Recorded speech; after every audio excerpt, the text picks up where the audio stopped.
Ou en traduction de comment les abeilles voient les fleurs. Parce qu'en fait, les fleurs produisent beaucoup d'objets et des stratégies de pigmentation complexes pour attirer les pollinisateurs. La question, c'est est-ce que cette attirance, c'est de l'art? Et ça, c'est plutôt une question de penser notre histoire de l'art et comment nous pensons nous-mêmes et aux autres. Une des choses que j'ai compris que je ne savais pas, c'est que les plantes produisent des microcristaux dans les pétales et selon où on se positionne, on voit une couleur ou une autre. Si vous vous rapprochez, vous verrez la différence. Ça s'appelle coloration structurelle et c'est un tout nouvel type de coloration qu'en fait, nous, on ne connaissait pas avant. Ce n'est pas fait par des pigments, c'est fait par des nanocristaux, des cristaux très petits dans une cellulose fait à base de plantes. Quand on regarde une fleur, surtout si la fleur elle est foncée, genre un rose rouge très foncé, on peut voir qu'il y a un côté iridescent. Ça, c'est les nanocristaux. Et ici, ce qu'ils sont arrivés à faire, c'est une cellulose avec ces cristaux-là. En tant que photographe, la coloration structurelle me fascine parce que moi, j'ai toujours été dans l'université montrer les couleurs lumière et les couleurs pigments, mais pas la coloration structurelle qui change selon où est-ce qu'on se positionne. Déjà, le fait que ça change la longueur d'onde, c'est fascinant, mais aussi c'est très important pour nous humains de bien la comprendre, de bien l'utiliser, parce que comme il n'y a pas de pigments, quand la lumière, n'importe laquelle, celle du soleil ou une autre, touche la plaque, elle ne se chauffe pas. Normalement, n'importe quel pigment, surtout le noir, si la lumière touche ton pigment, il y a une chaleur qui se génère et qui reste, parce que ça a accumulé l'énergie sur la surface. Quand toute la lumière est reflétée, il n'y a pas de chaleur qui s'accumule. Donc du coup, les universités se sont mises à rechercher ça et à essayer de les produire à grande échelle pour qu'on puisse les mettre sur nos bâtiments. Parce que comme ça, on pourrait refroidir nos villes qui sont très chaudes à cause de la crise climatique. Dans des villes comme par exemple à Londres ou au Paris, qui a tellement de bâtiments faits en verre, cette matière, c'est fondamental pour gérer le réchauffement climatique parce qu'en reflétant la lumière, ça se crée une atmosphère plus froide. Que l'Université de Cambridge a voulu me donner les plaques originelles pour les montrer pour cette expo et qu'après m'a mis en contact avec l'entreprise privée qui est en train de commercialiser la cellulose. Je ne voulais pas non plus avoir une installation avec du plastique. Et du coup, je voulais amener le côté holographique des fleurs, faire une installation dans laquelle on rentre dedans comme un pollinisateur pourrait rentrer dans sa fleur. Mais je ne voulais pas utiliser du plastique dichorique ou du plastique holographique. Je voulais que ce soit à base de la matière plante. Et j'avoue beaucoup de chance parce qu'ils ont développé ça en temps pour pouvoir les montrer. Ce que j'ai proposé dans cet espace, c'est une expérience immersive, peut-être un peu abstracte. Et après, dans le livre, il y a des textes avec des scientifiques et aussi philosophiques qui laissent les gens rentrer beaucoup plus dedans dans le projet. Donc, il y a un premier côté expérientiel de rentrer ici et se demander, vous considérez ceci une expérience artistique? Pourquoi l'expérience des pollinisateurs chez les fleurs, ça ne serait pas? Je voulais établir une sorte de parallèle. Et après, dans cette installation, on peut rentrer dedans.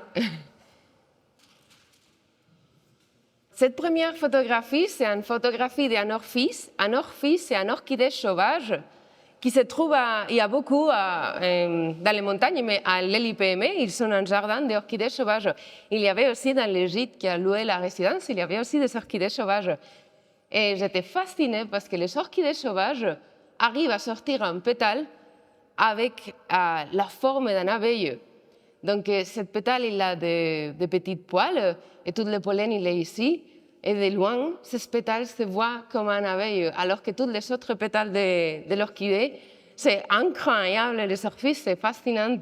Et du coup, je me suis beaucoup intéressée à la complexité de cette stratégie, parce que comment on sait que la plante, elle voit les couleurs qu'il y a dans la dos en abeille, parce que ce n'est même pas la partie de l'abeille qui touche la plante, ce serait la partie opposée. C'est clair que l'abeille et la plante, ils sont coévolués ensemble. Et ça m'a amené aussi à tout un courant philosophique d'écologie affective dans lequel les espèces sont coopératives et coévoluent ensemble pour mieux vivre dans le futur.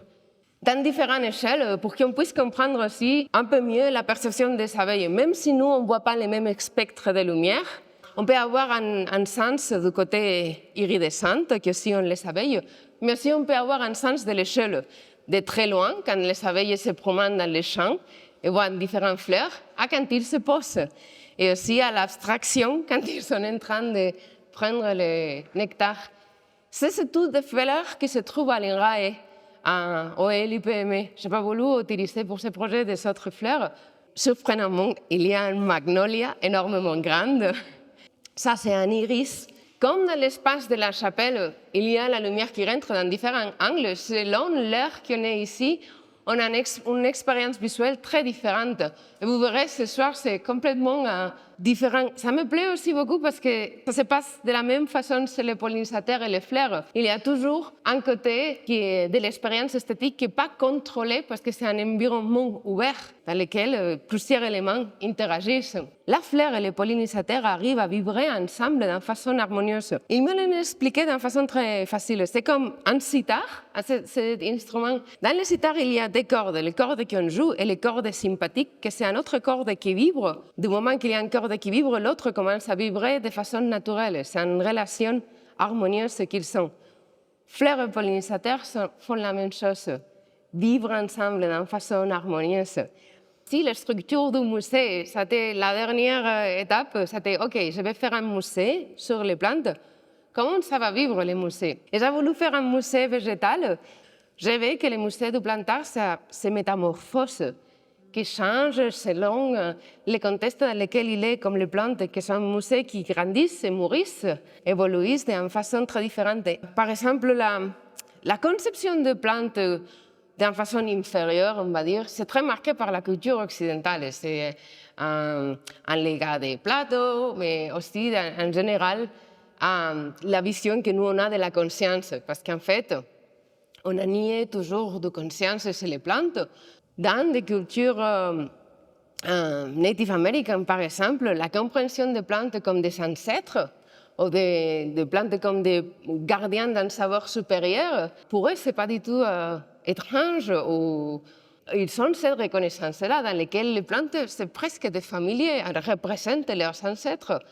Et donc, parce qu'il y a toute une compréhension de l'individu différente. C'est pour ça qu'il m'intéresse amener faire bouger les musées pour que les contenus, que l'agenda du musée, nous, on connaît surtout notre perspective, bien évidemment. Parce qu'il y a la lumière qui est changée, ça se voit beaucoup plus maintenant sur les plantes et sur vous-même. Moi, ce que j'aimerais